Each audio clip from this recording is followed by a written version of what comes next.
We have a GoFundMe page to raise funds to help British Muslims find a spouse. And our platform consists of two main projects. Number one, marriage events. These are events designed and structured to assist Muslims find a spouse. And number two, our podcast, which you're listening to right now. As you know, it's called Divorced Muslims, A Second Chance. If you want to donate, please find the link to the GoFundMe page below.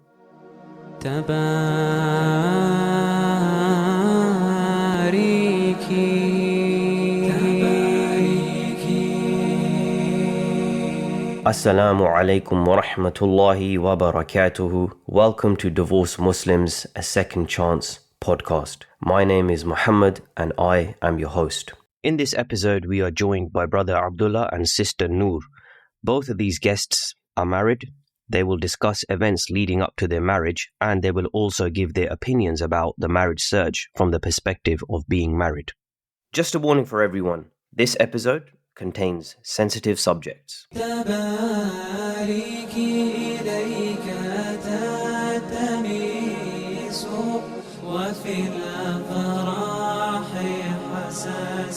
Alhamdulillah, wassalatu wassalamu ala rasulillah, amma ba'd.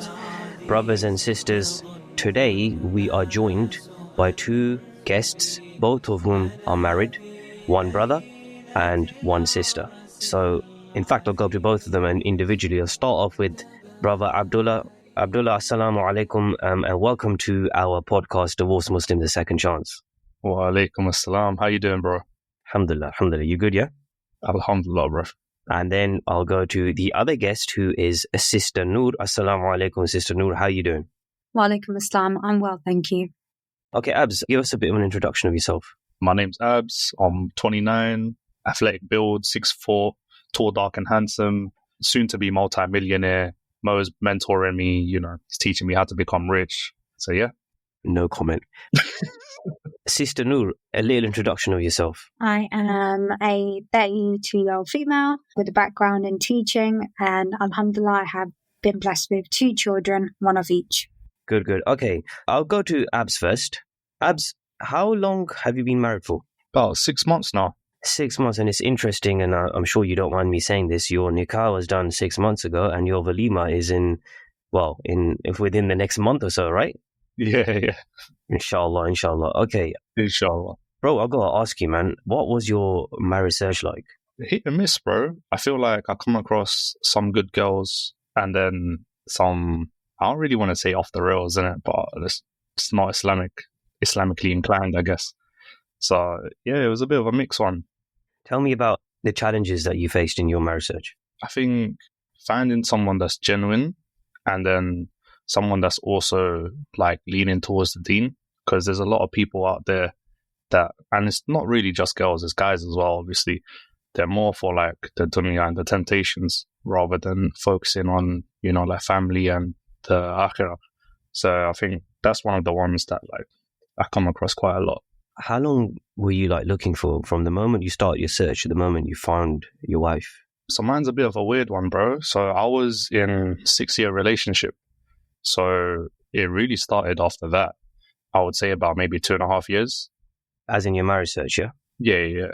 Fair enough. Okay, hold that thought. Let's go to Sister Noor. Sister Noor, same few questions to you. How long have you been married for? I've been married for 8 years now, alhamdulillah.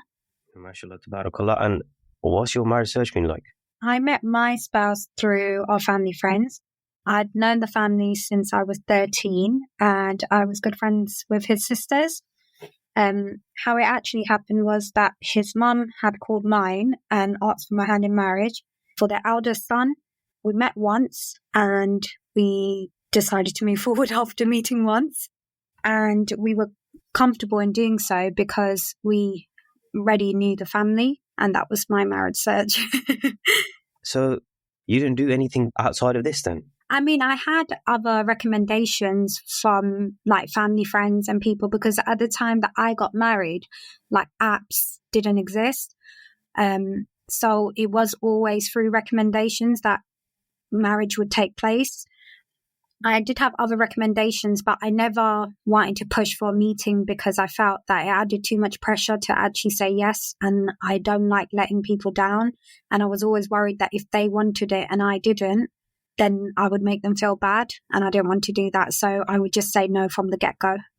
Okay. I mean, the fact that apps didn't exist when you got married or when you were looking, that's a good thing, trust me.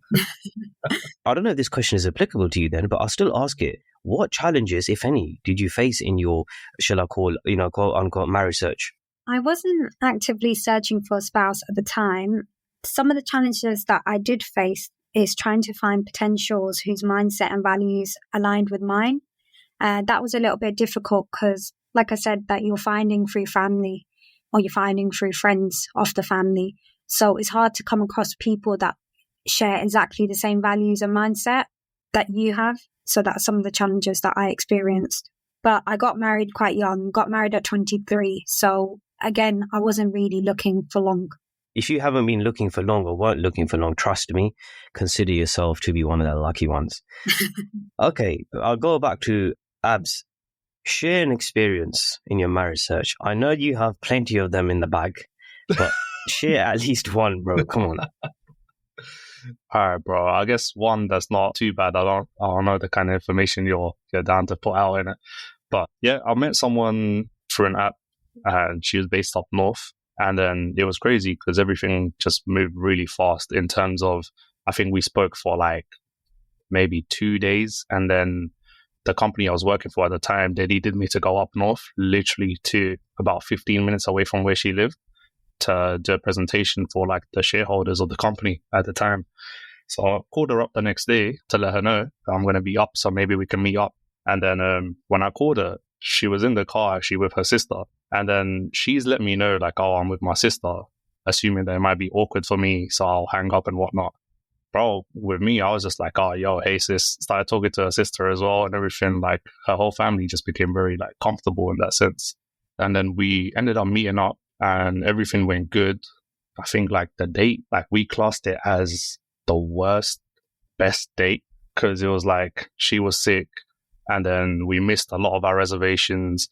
Yeah, man, a lot of the plans flopped, but it was just a good time because like the company was there, do you know what I mean? So we were laughing, joking the whole time, came back. Yeah, I think it just fell apart because I ended up getting really busy with my business at the time. And then I couldn't really give her the same amount of time I was giving her before that. And then she just felt like, oh, if you can't give me time now, then I can't expect it later. So I was like, cool. Like, for me, if it's a problem now, then it will definitely be a problem later. So, like for me as well, it's probably best that we just leave it. Fair enough, man. I feel like you pulled out like the cleanest one, I might come back to you, bro. 1 second.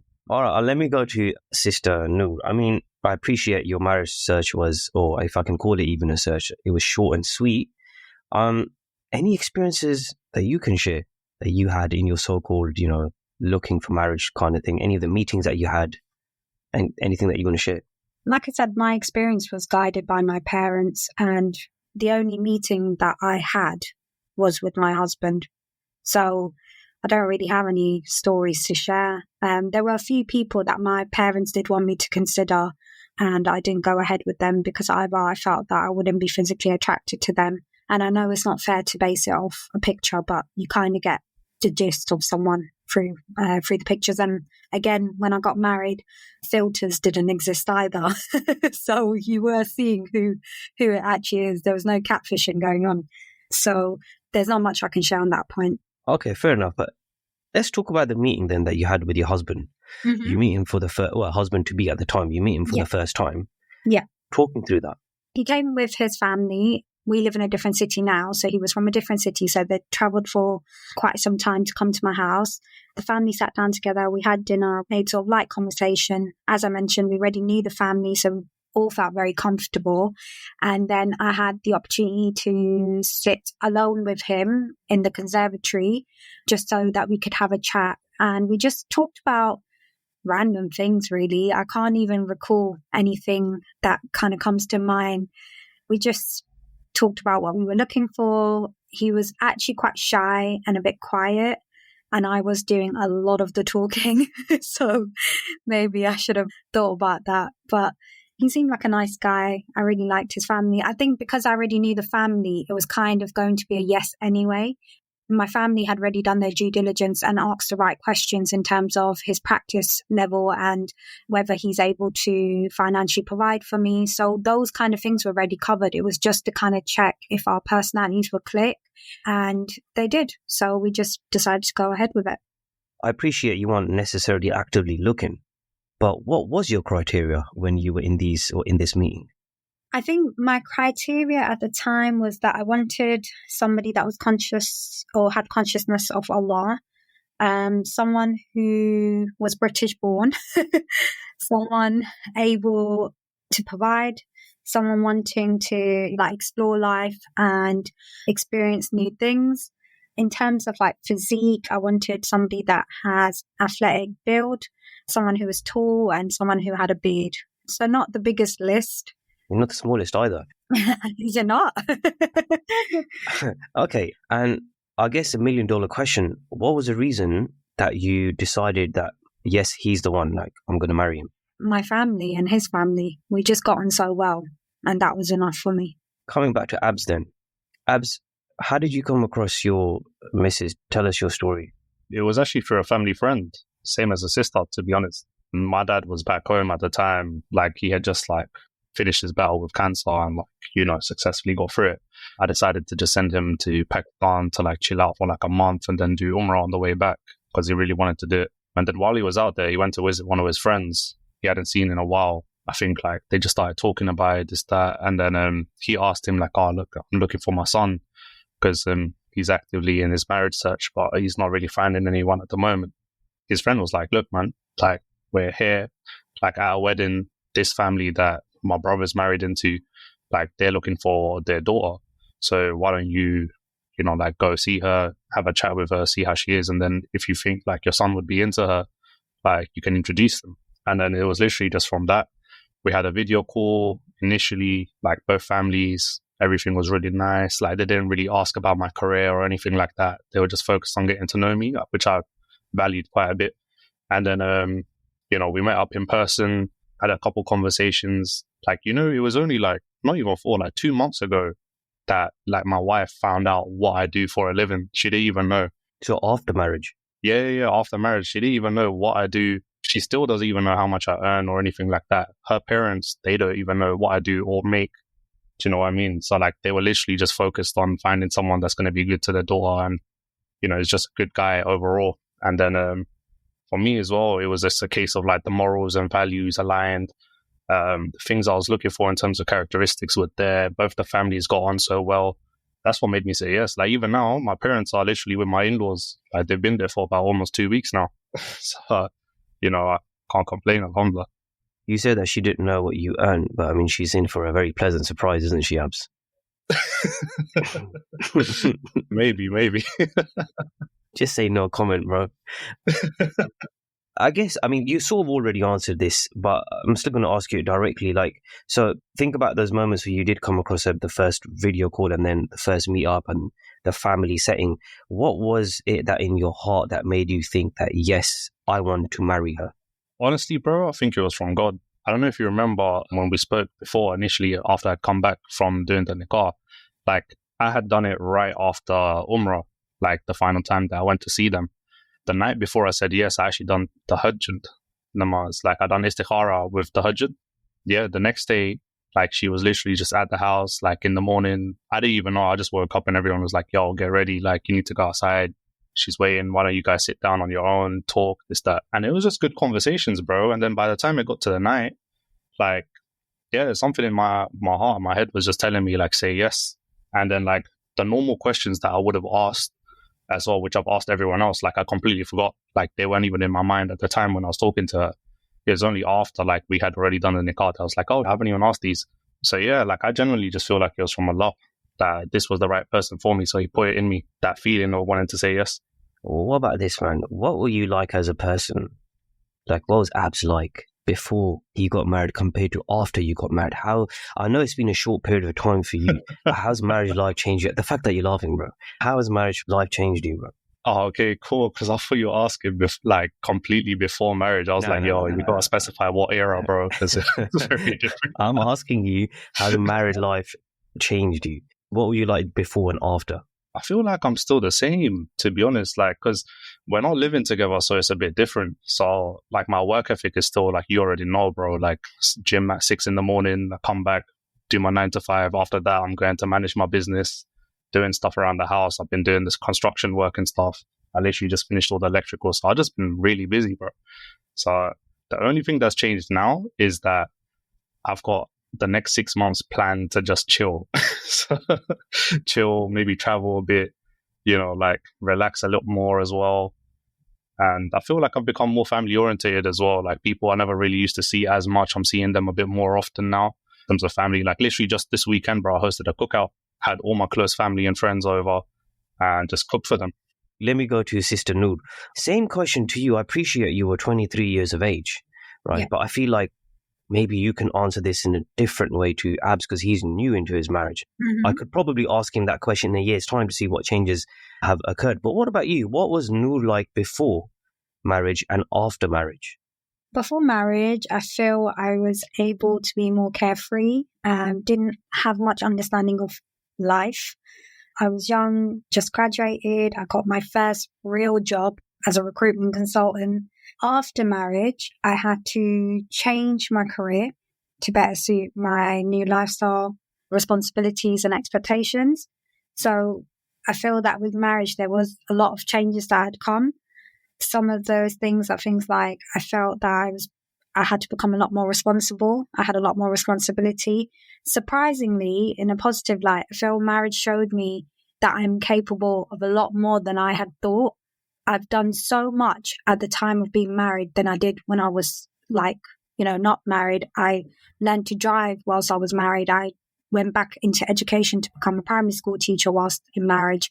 Obviously, I had my children whilst being married. So there's lots of things that have happened actually being married and all good things as well, alhamdulillah. Okay. That's interesting, mashallah. And that change that you talk about, that adjustment, would you say it was easy or difficult? I think with any change, you have to have some resilience. I feel that, alhamdulillah, from a young age, I've been quite determined. I like to, achieve things. It makes me feel good. So that just came a bit more naturally to me than it might do for other people. But you do have to be incredibly resilient because there's a lot of things you have to think about. I know, for example, with driving, if I did that whilst I was young, 17, living at mum and dad's, I can only focus on driving. I did learning to drive with being married, having household responsibilities, having responsibilities from work and my child.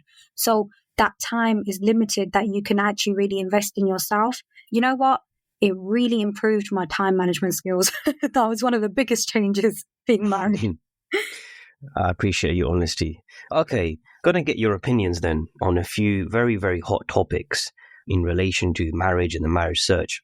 So Abs, coming to you first. So no doubt that generally speaking, Muslims are finding it difficult to get married. So my question to you is, why do you think that's the case? What's the problem here? There's a lot of things, man. Like, guys not being genuine, girls just having like certain expectations that, like they're not realistic. Do you know what I mean? Like, you've heard it a lot as well, man, like unrealistic salary expectations, meher expectations, etc.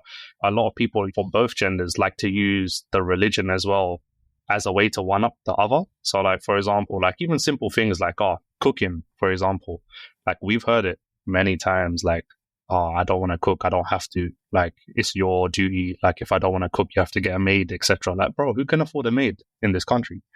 Do you know what I mean? Like stuff like that is just ridiculous. Guys as well, man. A lot of guys, they'll say a lot of things. They'll lie about their appearance, etc., or how much they're earning or whatnot. Lie about a lot of things, and then when you see them in person or when you're getting to know them, you see like their intentions aren't pure, etc. So I feel like there's a lot of stuff, man. Okay, bro. Interestingly, earlier on, because right now you've said that, look, a lot of people talk about, or a lot of the sisters talk about, salaries and whatnot. Interestingly, you said earlier on that you appreciated that your wife, when she was getting to know you, didn't really focus on your career, didn't ask about your salary. What did you mean by that? Because a lot of sisters might be listening to this thinking, like, I want to know these things. Because I just felt like their focus was more on getting to know me and how I am as a person. Like her parents were more focused on how I would treat their daughter. Like how would I be able to look after her in any situation? It's not just financial. Like, cool, someone can have money, but it doesn't mean they're going to treat you right. Do you know what I mean? Like their morals can be all over the place. So it was just one of those things. And I remember her dad actually as well, and her mom both told her, like on the day of the nikah, she told me this, like to never ask your husband what he earns or what he does for work. If he tells you himself, it's fine. But if he doesn't, then don't ask. You don't need to know. That's not important. And I was just like, bro, even when the meher thing came up, bro, like her dad told her, don't ask for anything. Whatever you want, I'll give it to you myself, but don't ask them for any meher. Like, you don't need it. Because they obviously come from a really well-off background, bro. Like, they're a lot wealthier than me. Yeah, like they just genuinely just did not care about finances or anything like that at all. That was just their thing. Like, nah, don't even ask for meher. Don't ask for anything. Don't worry about that. Like, when you're married, whatever your husband gives you for the month, etc., just make do with that. It's all fine. Like, Allah will look after you. Allah will look after you, man. So I can't really dispute that, bro. No, you can't compete with that, can you? No, you can't. No, you can't. And I guess that brings me on to yourself. Same question to you. I appreciate your marriage search, or, whatever it was very, very easy. But I'm pretty confident you're aware of the fact that in today and contemporary times, it's a complex scenario. Why do you think people are finding it difficult to get married? What's the problem here? I think it's a couple of reasons. I'll touch on them lightly. I feel that lots of people are not taking, you could say, the traditional avenues and would rather try and look for a spouse themselves. So they don't want to go through family. They don't want to go through the mosque because they feel maybe that the person that they would get suggested is not going to align with them and their mindset. Another reason that I can maybe think of is that sadly, lots of people are willing to have long-term relationships without basically committing to marriage or wanting to commit to marriage. They want to, again, use the time of the relationship to determine whether they're right for each other. However, a lot of the times it doesn't then lead to marriage. Lastly, I think now with apps, don't know too much about apps, have got friends on apps. People feel that they have a larger pool than they actually do. So I don't know whether that makes them more fussier or whether they're waiting for the right one to come along. Yo, that's facts. Yeah. So I think those are some of the issues that I think contribute to why there is an issue in the marriage search today. I think as well, a lot of people chase a lifestyle through marriage, if you get what I mean. Like, some people will use it as a means to upgrade their life. Like, you can't be a wife if you don't know how to be one. Do you know what I mean? Like, or you can't be a husband either if you don't know how. Because it's like, marriage it's not a joke, innit? But a lot of people, they want to get married, but they don't even know how to be as a person in marriage. I was going to ask you, it's quite interesting what you said, but don't you feel that marriage teaches you how to be that person? I do, but I think some things that you get from your parents as well. Like, your parents will show you, like for example, my dad, I look to him when I think of what a husband should be like or what a father should be like to their kids. Do you know what I mean? Like, he was always grafting, always working. Like, he taught me how to do stuff around the house, like electricals, plumbing, like working on cars, etc. He's the reason why I'm so much of a grafter when it comes to business, etc. Like, my work ethic. And then when I look at my mom, this woman, like, everyone that comes across her is like they've never met a woman like her. Like, looks after the house, always taking care of the family. My dad comes home, like, she knows he's been working from 9 till 11 at night at times. She's making sure he's relaxed. She won't bother him at first when he enters the house. She'll just give her salam. Then she'll leave him for 5-10 minutes to just relax. And then she'll come in, ask him about his day, maybe give him tea or food, bring him a fresh pair of clothes.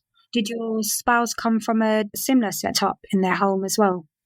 Nah, they got maids and stuff, man. Oh, lovely. But the one thing, when we talked about it, obviously, she knew, in the UK, you don't have that same type of environment that you get where she's from, right? But she was like, listen, for me, when I'm married, I already know, I want to be doing this for my husband, that for my husband. She was like, the things that her mother didn't have to do in terms of, how my mom was, she was like, I really want to do that for my husband because I feel like that's my way of showing him how much I care and appreciate for him and make his life a little easier because I know like he's going to be working hard, etc., this and that. So it was like the kind of background, like in terms of having maids and stuff, it didn't really bother her. She was like already mentally prepared for being able to do things herself rather than relying on having to hire people to do it for her. You felt that she understood her role well. Yeah. Like all the conversations, etc., they all just like made me feel so much more confident. But she's not going to be a better cook than you, though, is she? Nah, she can't. It's impossible, bro. Listen, for those viewers that are listening right now, there was a time on social media where I was getting the hammering, and so was Abs, oh, men don't cook. And Abs, you know this as much as I do. Actually, Abs, mashallah, is a chef. He told me the ingredient, I put the camera on, and we done a cooking live, and boy, that butter chicken was nice, and I can't believe I made it. Fantastic. But just to prove that, you know, men can cook. Anyway, listen, let me ask you the next question, Abs. How important is or was physical attraction to you? It was quite important. I feel like for me as a person, I know other people are a bit different, but for me as a person, I kind of need to be physically attracted to you, but it's not the main priority. It just has to be like somewhat there. I have a specific type that I like, but it's a case of like, you don't have to look like that. But as long as you're willing to work towards like, you know, going gym and stuff like that, like I'm cool with it. Like it doesn't matter. Because like even my missus, when I met her, like most people wouldn't say she's my type in terms of like the physical side of things. But then at the same time, like, bro, since we've been married, this girl has been going gym nonstop because she knows I like it. I go gym myself as well. And then like, you know, like she looks so much different compared to when we met. Yeah, man, I feel like it's important, but it's not the main thing. Like you can't base your marriage on just physical attraction, bro. There's so much deeper things. Like me personally, if it came down to it, I would rather take someone that I'm not like 100% physically attracted to, and then they have the right morals and values, and I know they're going to be a good mother to my children, rather than someone that looks good and she can't teach them anything. What about you, Noor? How important, was physical attraction to you? It was quite important, if I'm honest. I think it is important. It's just if you're not physically attracted to someone, is that something for the rest of your life, that you're going to have to try to overlook in your mind? Is it always going to pose as an obstacle in your mind? So for me, alhamdulillah, I was physically attracted to my husband, still am. But I would say to the people looking for marriage that physical attraction, it's not something that stays the same. Appearances change throughout marriage. And I don't know if you guys have ever heard of this, but like after a little while, people start thinking that you kind of look like siblings now. But that's because you obviously eat the same things. You have the same lifestyle. So people start saying you look alike anyway. But I think it is important. I think if you meet someone and you're not physically attracted to them, that is something you should consider as to whether you're going to be able to move past. Abs, if your wife looked like you, I'll get scared. Nah. Yeah, I was just going to say, I made it sound like I'm not attracted to my wife, innit? Like, I want to point out she's very attractive. It's not a case like that. I'm very picky. I'm so tedious on like health and stuff like that. So it's literally just that. I didn't take it like that. But okay, next question. We've discussed finances, right? So my next question is in relation to that. And I appreciate, Abs, you found yourself in a different scenario, and I would say it's a unique scenario when it comes to finances, based on what you said in relation to your missus. But these days, and in the British Muslim community, many women find or want financial stability in a man. On the other end of the spectrum, from a brother's point of view, the cost of living being high, the average salary being 28 to 30k, and the fact that most people in the UK are living paycheck to paycheck, hand to mouth kind of thing. So there's a clash here. What's your view on this, bro? You know what? I feel like it comes under a bit of like lack of deen. Like if you look at the religion, you look at the principles it teaches you and stuff, it tells you like when you get married, Allah gives you the rizq. Like your partner, your spouse comes with their own rizq and it adds on to yours. So he'll increase you so you can manage everything accordingly. Like, I think a lot of people are like, when you're not too close to religion, you have these fears come in. And I understand, like, normally, like, it's a normal thing to think anyway in terms of financial stability, but it's not a priority. Like, there's the hadith where the Prophet tells you as well, like, if you're financially struggling, get married because Allah will increase your risk. So if we have hadiths like that where the Prophet is telling you that's a solution to, having low income, let's say, if that's a solution that the Prophet is telling you, then what does that say about the thought process that people have when before they're even married and they don't even have that issue of financial instability, they're already thinking about it. You know, they say the thing you fear the most is something that will end up coming to you for sure.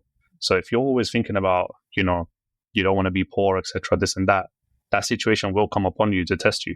We have a GoFundMe page to raise funds to help British Muslims find a spouse.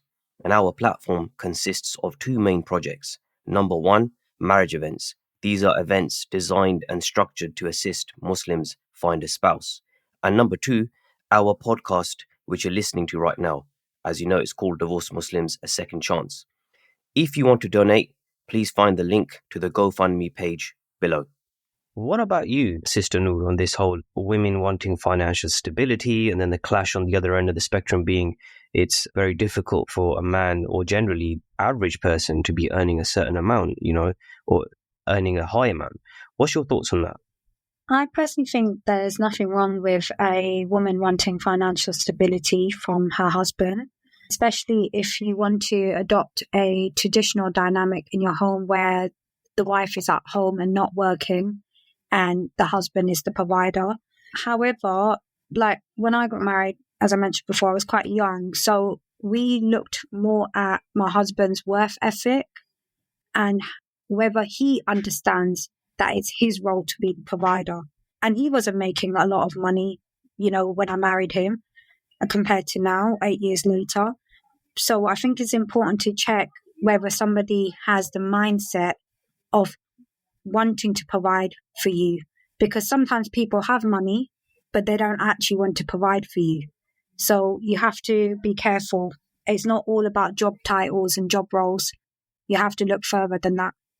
When you were in that marriage meet, what was your take on financial stability and your husband to be in that marriage meeting? What was it that you were looking for in terms of finances, if at all you were looking for it? You know what? I'm just going to be really honest here. I had no clue. I was just like, oh, you work? Brilliant. I didn't ask too much about what he does, whether he's going to spend on me. I remember us having a brief conversation about the kind of places we like to eat at.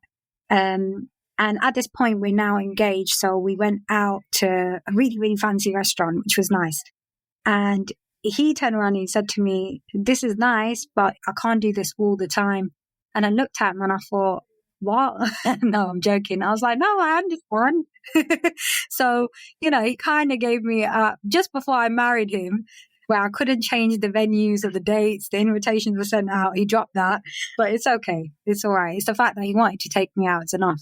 Yeah, see, I'm lucky. My missus don't like food, man. Wow, you're a chef. This is the one thing that gets on me. Like, I love food and like trying new things, experimenting with my cooking, this, that. She's so plain with it, man. I thought she'd be your biggest critic.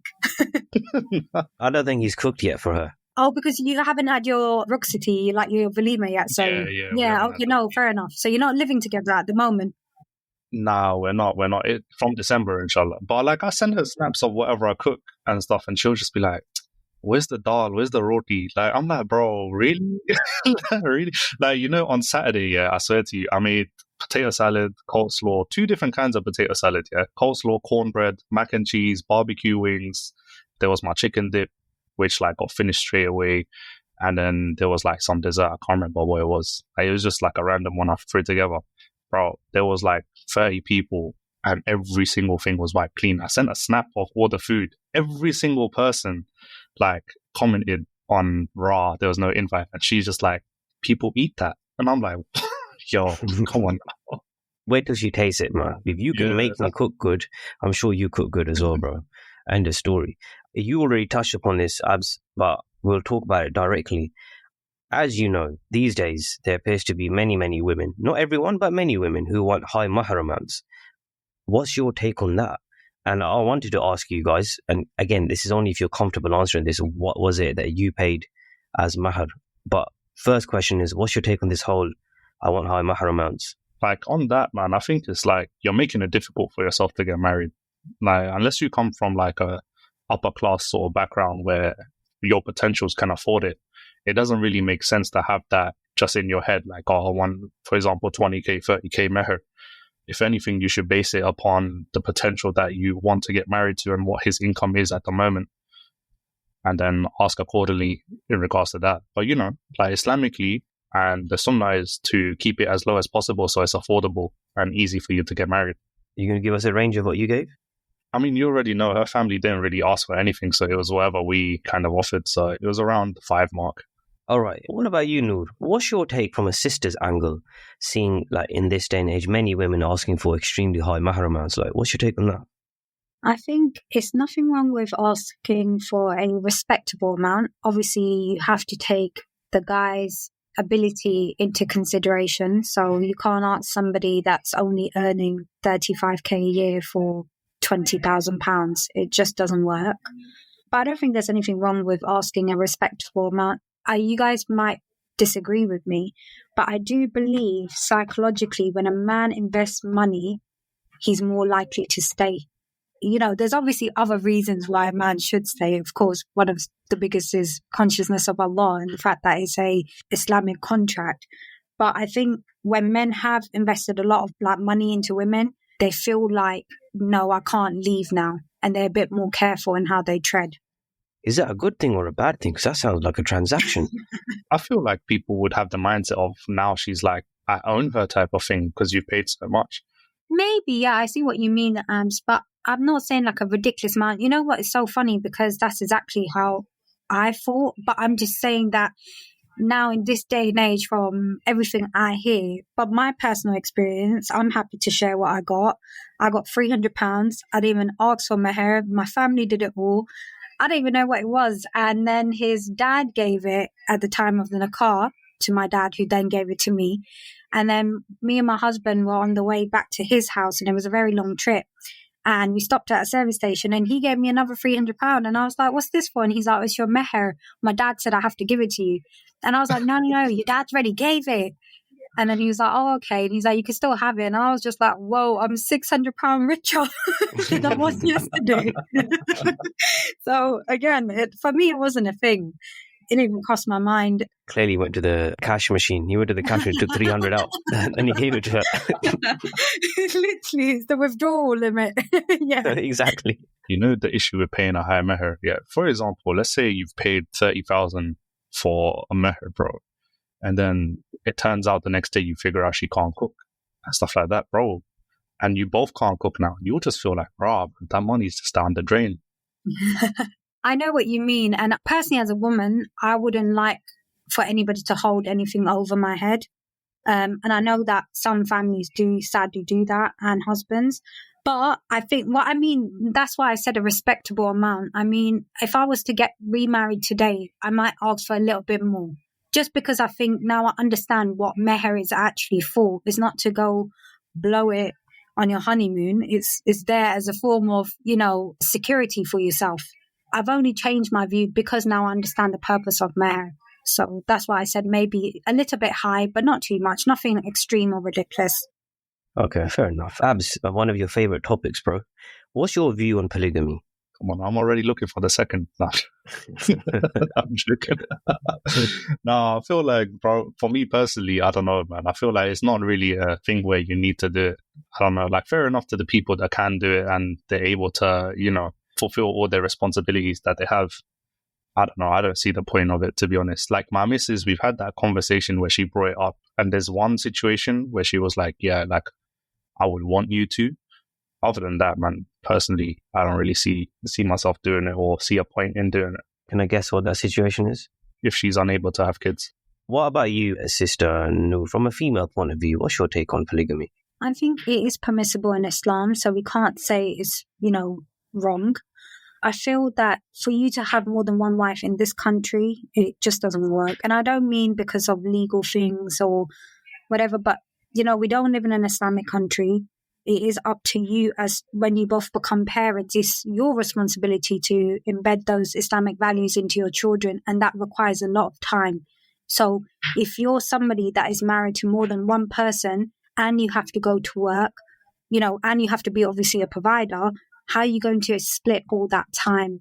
And it's not just about it falling on the woman. And I know that a mum is meant to be the be the children's first teacher, etc. But there is so much evidence out there to say that a a father's input is far more valuable for a child than actually the mother.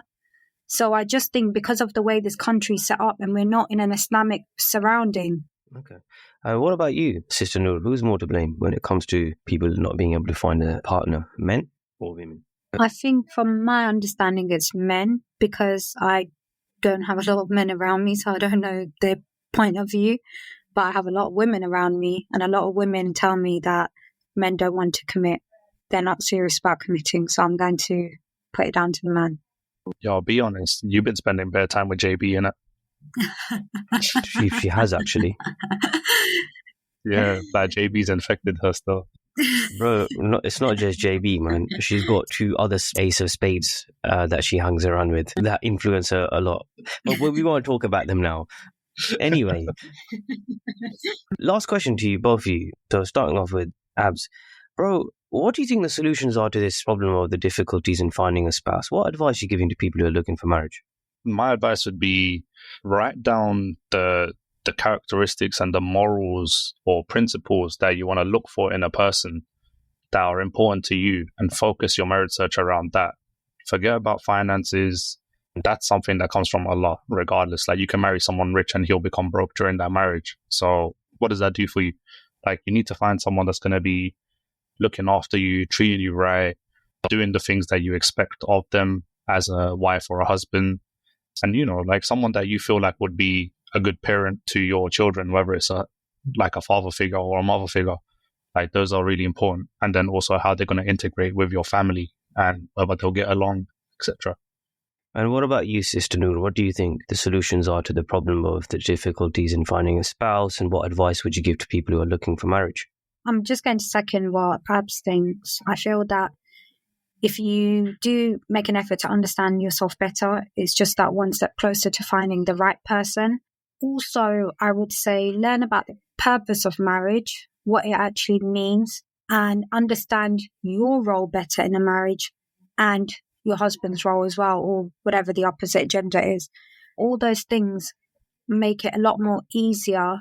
Once you have that understanding, I feel like it makes it a lot more easier to filter out people. Like, you can sift through people a lot better. You're not wasting time with people, getting to know them. Understand, like, just exactly what Ab said. Sit down, write down your morals, your principles, what's important to you. And then that way, that forms your non-negotiables as well. You know, that will help to hopefully find the right person.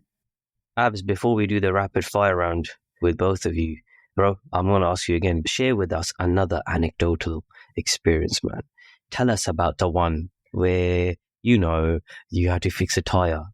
You're just trying to hear about the car story again, innit? Yeah, that's it, bro. We want to know this car story. Come on, man. So do the viewers. Come on. Oh my God. All right, cool. So yeah, I was seeing this girl. It was about, we were seeing each other for 2 weeks. Basically, everything was going good up until this point. Like, she seemed like a really good girl, you know, like level-headed. This is a good potential.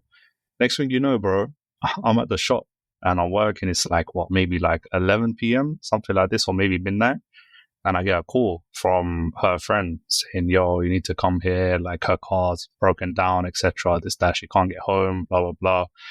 And I'm thinking, like, why are you calling me though at this time? Like, this is crazy. But then I'm talking to her like, yo, is there seriously no way you can get home? Like, what about your parents, etc.? She's like, no, I can't call my parents. This, that, they'll flip out, blah, blah, blah. So I was like, all right, cool. You know what? Let me close up and I'll drive down. So I get to her about, I don't know, like 1:30 in the morning, maybe even 2. So I've got there. Bro, tell me why this girl and her friend had been sipping, bro.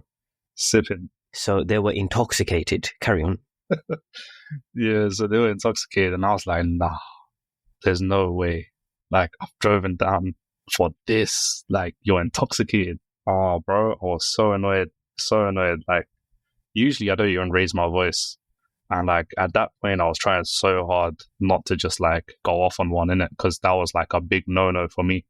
But obviously now I'm there. It's like one of them ones where even though I want to just leave her there, I'm a gentleman at the same time. So I'm like, Bonnet, let me just like drop her home. So I've told her like, all right, cool, like be quick, like let's get in the car. I want to just go home. Like it's already late as well. I've been working all day. So I get to my car, bro, I start driving it and my tires popped. So I'm annoyed even more now. Like, I've driven all this way, parked up, and my tires burst because he told her stay in the car. I've gotten out. I pulled out the spare tire. I got the jack and whatnot, taking the tire off. And this girl that comes out and she's just standing there watching me change the tire. And I'm thinking, all right, cool. Like, you know, it is what it is. It's a bit lighter now on that side. It's easier to put the car up. So while I'm taking the tire off now, it's unscrewed. This girl suddenly decides that it's a good idea to just try and kiss me, bro. And I fell backwards trying to avoid it. And then she's tried to jump on me, like, to get this kiss. And I was like, nah, you need to get off, bro. I pushed her to the side, bro, because obviously, like, I'm a big guy, innit? So it's not that hard to just, like, push her to the side.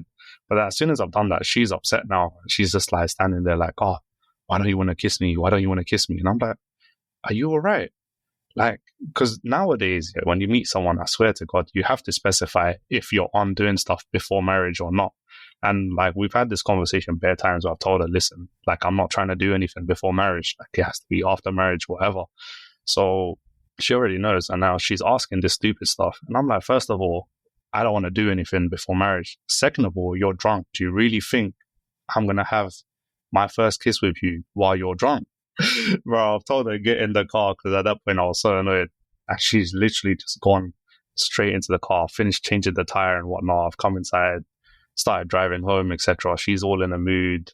This, that, like, saying, wow, what was wrong? You don't like me? This, that. I was like, of course not. You mad? Like, what you mean? You're drinking and whatnot. It's an instant turn off. You can't ask me if I still like you. Come on now. That's ridiculous. There's a reason why I asked you to share that story, because, you know, this kind of thing is becoming very common. I don't know about the whole drinking thing, but the idea of, you know, unlawful relationships and whatnot. And this is what we want to tackle. But anyway, thanks for sharing that. And hopefully we can learn lessons from that. First of all, the second that anyone tries to call you for a lift post, 11, 12 o'clock and the family isn't present, that is a red flag. And second of all, when you're in that scenario and your tires pop, that's a sign from Allah. Anyway, rapid fire round, starting off with Abs. Single life or married life? Married. When you argue with the missus, who's mainly right, you or her? Me, bro. She's never right. How do you resolve a conflict with the missus? Wait until she forgets, because she's very forgetful. If the missus says to you, honey, I don't want you to work, I want you to be a house husband, but instead I will work, what's your reaction to that? I'll laugh. What is a secret to a successful marriage? Just laughing and joking, man. Having a good time. Not being serious all the time. One thing you compromised when you got married? Having to share a bed. One thing marriage has taught you? Patience. What would you do if your missus said you can have a second wife? I'm booking a flight straight away. One thing you do to treat your wife? Weekend getaways. Biggest achievement to date? Probably my business, man. And your biggest dream? To have my business grow to a point where I can bring all my family members into it that are struggling. And then also focus on hiring people from lower backgrounds so that they're given an opportunity to change their life. Let me know when you want to hire me, bro. Rapid fire round now with Sister Noor. Sister Noor, are you ready? Yeah. Okay, single life or married life? Married life. When you argue with the husband, who's mainly right, you or him? Me. How do you resolve a conflict with the husband? He calls me and says he's sorry. If the husband says to you, I don't want to work, I want to be a house husband, but instead I want you to work, what's your reaction to that? I'd say, hold up, I'm just going to call the GP, make an appointment. What is a secret to a successful marriage? Strong and transparent communication. One thing you compromised when you got married? Relocated. One thing marriage has taught you? That you can achieve a lot more than you think. And what would you say if your husband says, I want a second wife? I'd say, why? And then dispute or everything he says after that. One thing you do to treat your husband? I buy him lots of little desserts. What's your biggest achievement to date? I would like to say my children. And what's your biggest dream? I think my biggest dream is to, inshallah, be in a position where I can help people that need it the most. I feel really passionate about helping people that don't have a lot in life. I want to be in a strong position, not just financially, because money isn't everything, but mentally, physically, that I can offer them that time and energy that people need. Even if it's just small things like, helping the elderly, fill out forms or helping them connect with their families and showing them how to use, I don't know, technology, even though I'm not the greatest with it, but just be in a strong position to do that. May Allah grant you that dream. Well, guys, thank you very much for joining this episode. I really hope that you enjoyed it and it was of some kind of value to both of you. Last words from both of you. Abs, last words from you. May Allah make everyone's marriage journey easy for them and grant them the ideal spouse that will be good for them. Sister Noor, last words from you. I would say that marriage isn't everything, but hopefully, inshallah, if it's meant for you, it will happen for you in a way that you least expect it. Don't put too much pressure on yourself to get married. Work on yourself, invest in yourself. When the right time comes along, it will happen. May Allah make it easy for you. Ameen. And thank you very much to both of you. Jazakumullah khair. Assalamu alaikum wa rahmatullahi wa barakatuh. If you want to be a guest on this podcast, then please email us at divorcedmuslims@gmail.com. We have a GoFundMe page to raise funds to help British Muslims find a spouse. And our platform consists of two main projects. Number one, marriage events. These are events designed and structured to assist Muslims find a spouse.